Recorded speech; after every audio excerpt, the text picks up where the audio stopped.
Assalamualaikum students of ninth class. Mukhtar sir is again with you with subject geography, and the topic of today's lecture is physical features of India, and it is part number 2 of this very lesson. Okay, so here we will discuss something about the physical features of India, but we have already discussed the physical features, and the today's topic is about, yes, the first one, the Peninsular Plateau.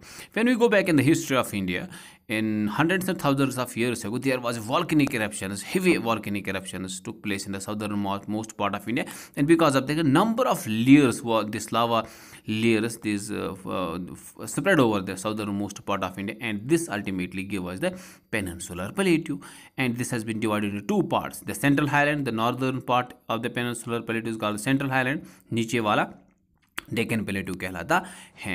Narmada river जो है इसके ऊपर Vindhya range पड़ती है और नीचे Satpura range है, ठीक है।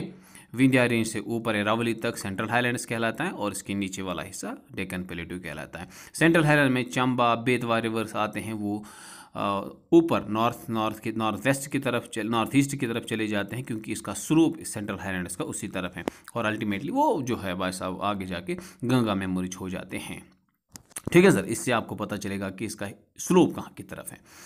इसके बाद अगर हम देखें, ये रीजन बुंदेलखंड प्लेटो से बड़ा पड़ा हुआ है।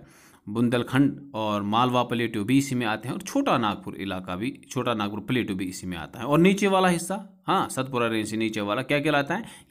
डेक्कन प्लेटो इसको कहा जाता है। And Deccan plateau is one of the most important region of India because of number of things. और इसकी शुरुआत नॉर्थ से सतपुरा रेंज से शुरू होकर कन्याकुमारी तक खत्म हो जाती है। माइकाल रेंज, कायमूर हिल्स, इसका एक्सटेंशन पूरा नॉर्थ ईस्ट की तरफ चला जाता है।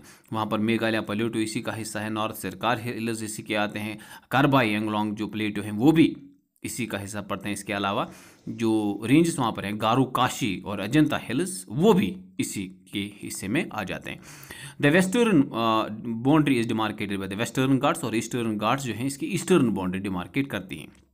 दोनों की अगर हम एलिवेशन देखें, 9 से 600 मीटर एलिवेशन वेस्टर्न घाट्स की हैं, and for as the eastern Ghats are concern their average elevation is around 600 meters है।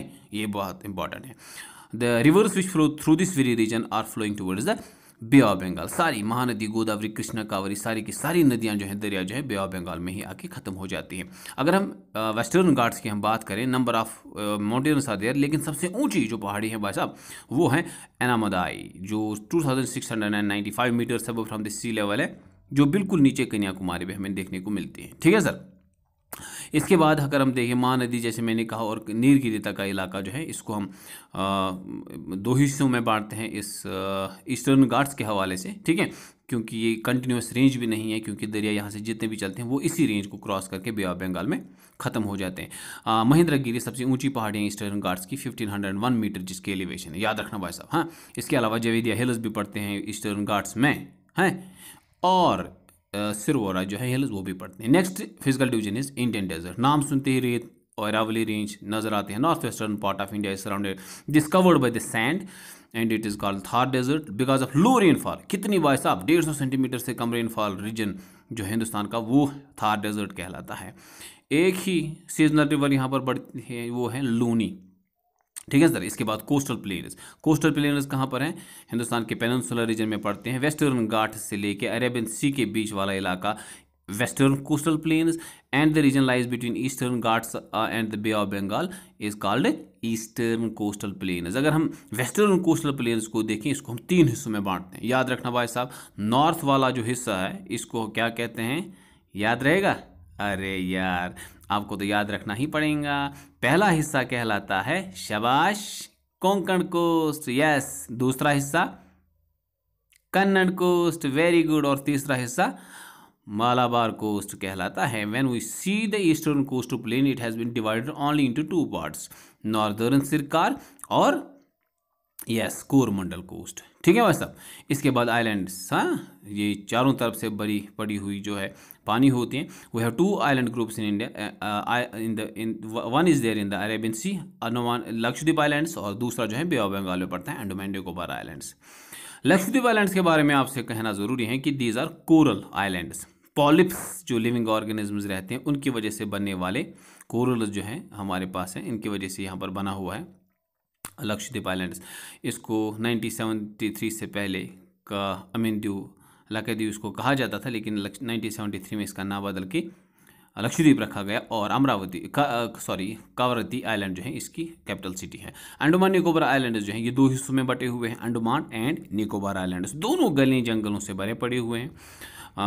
यहाँ पर हिंदुस्तान जो है का पहला सबसे एक्टिव वॉल्केनो बैरन आइलैंड में पाया जाता है। Active volcano is there in India in Barren islands of Andaman islands. ठीक है सर, आप याद रखें इसको।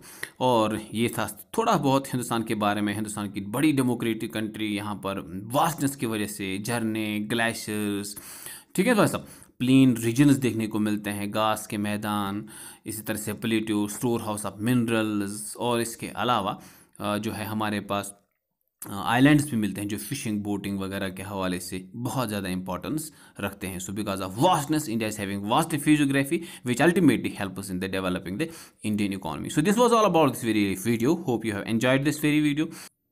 अगले वीडियो तक के लिए हमें आप इजाज़त दीजिए। सलामत रहिए, खुश रहिए, आबाद रहिए। अस्सलाम वालेकुम।